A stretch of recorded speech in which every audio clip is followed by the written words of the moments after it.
We're here with the head ball coach, Terry Horan. Final week of the season. Where did the time go? It's unbelievable that you guys are getting ready for that final regular season game at Carleton. But before we get to that, as always, let's go back and review the game on Saturday. Was that kind of like putting age on you, like dog years? Like one game is equal to like a whole season for that one? Yes. The whole sense of urgency, I said, to the boys afterwards, I said, getting this win.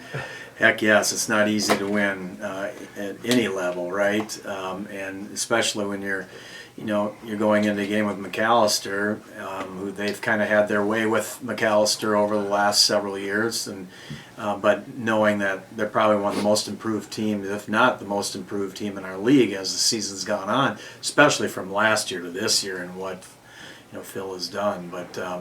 Yeah, I just told the guys that sense of urgency can happen in the first 3 quarters, please. Give me a few more gray hairs for sure. But happy for our team, obviously, going on the road and getting a win and doing it in the way we did it at the end. Offensively, obviously didn't generate a lot in the first half. Second half, did you notice something in their defense that you were going to be able to take advantage of? I know you hit a long pass, 63 yards. Yeah. So kind of late, that helped you guys out. Did you notice anything going in that you were able to take advantage of? Actually, we had moved the ball fairly decently all day. There's a couple decision makers that I made at especially in the start of the game. I just felt like the first few series are really going to dictate a lot. And our kicking has been okay all year. Mitch Drewley would tell you the same thing. Okay, and we've had some shots where we've missed some field goals, and I just felt we're on the road. Let's get some confidence. Let's give Jake a couple more plays to work with our offense, and give McAllister credit. They got us off the field after a couple fourth down plays. We were probably in some range of kicking some field goals, but I just felt better. My gut just told me we're going to go with our offense, but we just didn't execute when we needed to. But as the day went on, Mason Hughes had a great day. He ran the football really well. Nick Walter had some great runs as well out of our two QB system. Jersey Selzler made a couple nice passes, and he has a great stat line with Alex Sanchez, right? Two receptions for over 100 some yards. But the last one was a thing of beauty, and we were fortunate to come out of there with a big dub. Now, one more offensive question for you. I know Jersey scores on 2 runs. Is that something you can tell that the other team's defense is letting that happen, because they know kind of Jersey doesn't run the ball, whereas Nick is more of a kind of a running quarterback.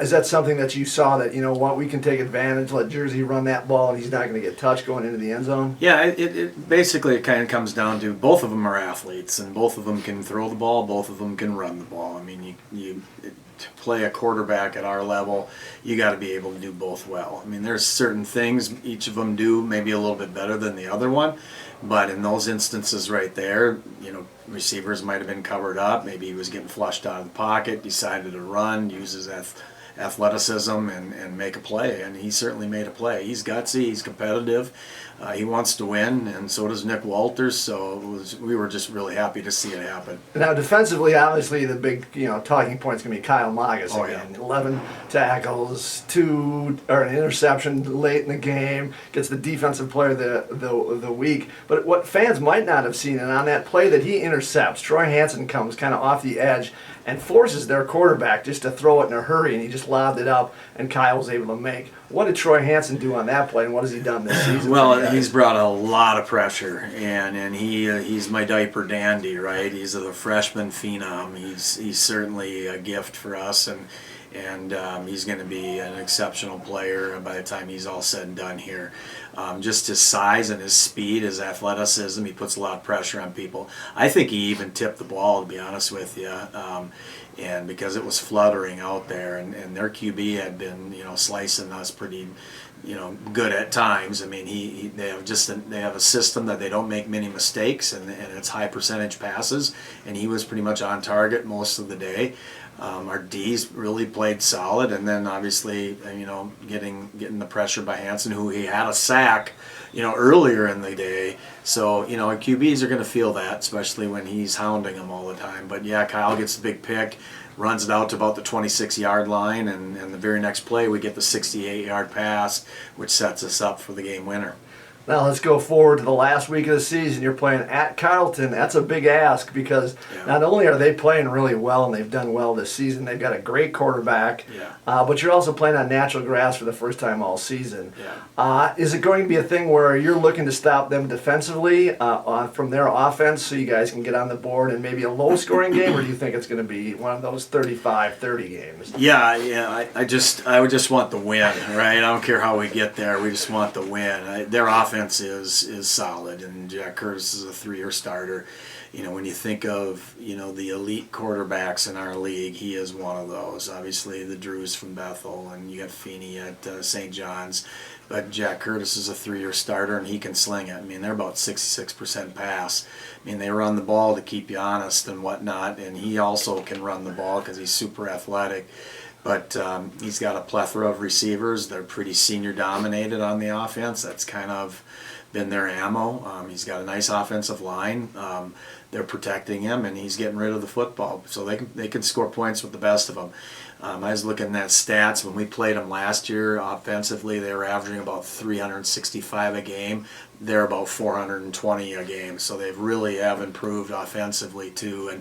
And we've had great games with this team. When this season came out, we weren't playing Carleton until we got a vote in to make it happen. And both Tom Jernell and I were saying, God, the one team that we've just have had great games with the last is the team we're not playing. Well, now we get to play them, which is great. But yeah, we've had some. Last year we win 31-6. Previous year, I believe we went into overtime and we lost, and the year before we won in overtime and lost in the championship week, or however it worked out. But we've had great games with them. They're well coached in all 3 phases, and it's going to be a great game. Now you got to pick one, like we always do. Are you going to get off to that quick start, or are you going to win the turnover battle? Let's win the turnover battle, right? Let's get that offense off the field and then take care of the football and get a few scores, because we have had slow starts, a good majority of the season, right in the middle area where we had a plethora of our guys within our lineup. We were putting up some points early, but yeah, the turnover battle is going to be huge in this game, and special teams is going to be really huge, and they are really solid in that area, so we got our hands full. All right, before we go and wish you good luck, we got to have a little throw in a little curve on you. Got to wish Annie Horan congratulations on the all-conference as a freshman. So now we're going to go with a pick one or the other. Athlete in the Horan household, Thomas Horan? Oh, geez. Or Annie Horan? Most definitely Annie Horan. I mean, nobody's gotten a freshman all-conference. I mean, I can't even say that, but, I will say this, Annie, that back when I played, Jim Christophers had said the best time to play a freshman's when he's a sophomore. So I didn't play till I was a sophomore, really, and then I got all-conference. So I've got that going for me right there. But congratulations, Annie. Well-deserved. You got bigger and better the next 3. Good luck on Saturday. Appreciate you. Thanks.